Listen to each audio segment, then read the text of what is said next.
Durand line کیا ہے؟ تاریخی پس منظر کیا ہے؟ کیا اس کو انٹرنیشنل بارڈر کا درجہ دیا گیا ہے؟ ڈیورنڈ لائن معاہدہ کتنے سال کے لیے کیا گیا تھا؟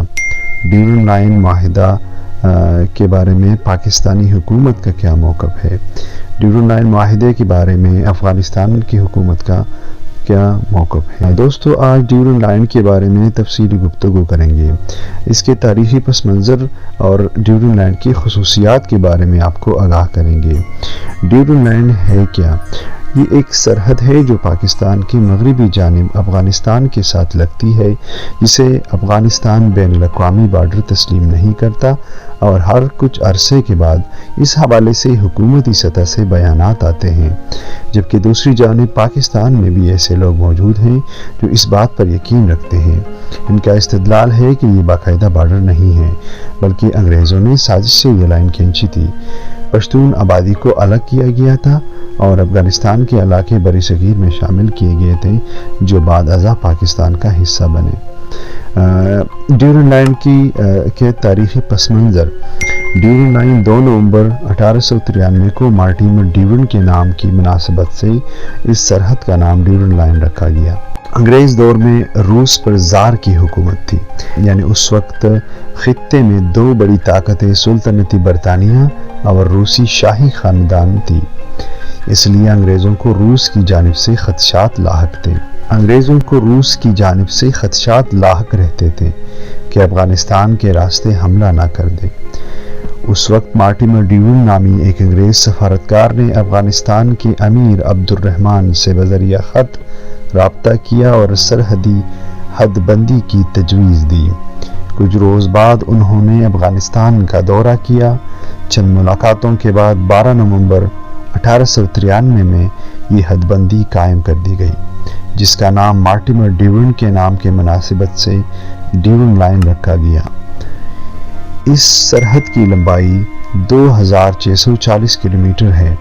پاکستان بننے کے بعد بھی اسے برقرار رکھا گیا۔ افغانستان زیادہ تر عدم استحکام کا شکار رہا۔ روس کے ٹوٹنے کے بعد خانہ جنگی شروع ہوئی، اس کے بعد طالبان برسر اقتدار آئے، پھر امریکہ نے حملہ کیا۔ اگرچہ اب وہاں حکومت قائم ہے، لیکن آج بھی افغانوں کی بڑی تعداد پاکستان میں موجود ہے، جن کی واپسی کے اعلانات اکثر ہوتے رہتے ہیں۔ کیا ڈیورنڈ لائن کا معاہدہ 100 سال کے لیے کیا گیا تھا؟ کیا یہ معاہدہ 100 سال کے لیے تھا؟ عام طور پر تو یہی خیال کیا جاتا ہے کہ یہ معاہدہ، جس کو ہم ڈیورنڈ لائن معاہدہ کہتے ہیں، یہ 100 سال کے لیے کیا گیا تھا، جو کہ 1993 میں مکمل ہو جائے گا۔ لیکن کچھ سینئر انالسٹ کا کہنا ہے کہ یہ معاہدہ 100 سال کے لیے نہیں تھا، یعنی جو برطانیہ سامراج کے ساتھ کیا گیا تھا، برطانوی راج کے ساتھ کیا گیا تھا، وہی معاہدہ پاکستان کے ساتھ بھی برقرار ہے۔ جو معاہدہ 100 سال کے لیے تھا، اس معاہدے کی جو نقل موجود ہے، اس میں ایسا کوئی ذکر نہیں ہے کہ یہ معاہدہ 100 سال کے لیے تھا۔ اس سے یہ بات واضح ہے کہ یہ معاہدہ کسی طرح سے بھی 100 سال کے لیے نہیں تھا۔ اس وقت ڈیورنڈ لائن کی قانونی و بین الاقوامی حیثیت کیا ہے؟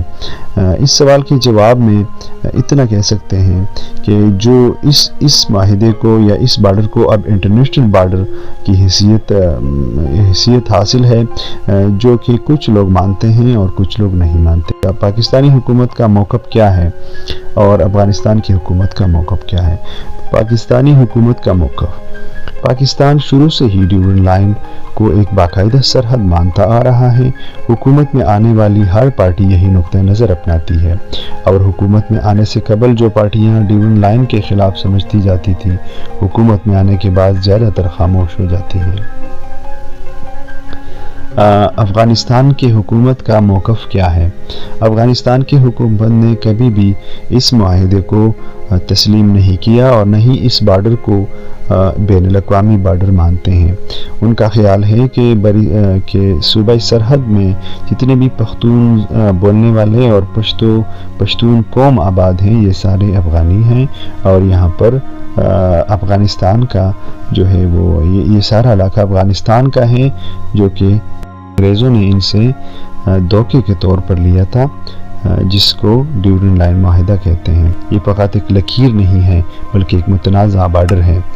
اس کو باقاعدہ بارڈر تسلیم کرنے والے بھی موجود ہیں اور اس کو نہ ماننے والے بھی اور اس کو سازش قرار دینے والے بھی موجود ہیں، لیکن اس کی وجہ سے پاکستان اور افغانستان کے درمیان بہرحال حالات کشیدہ رہتے ہیں۔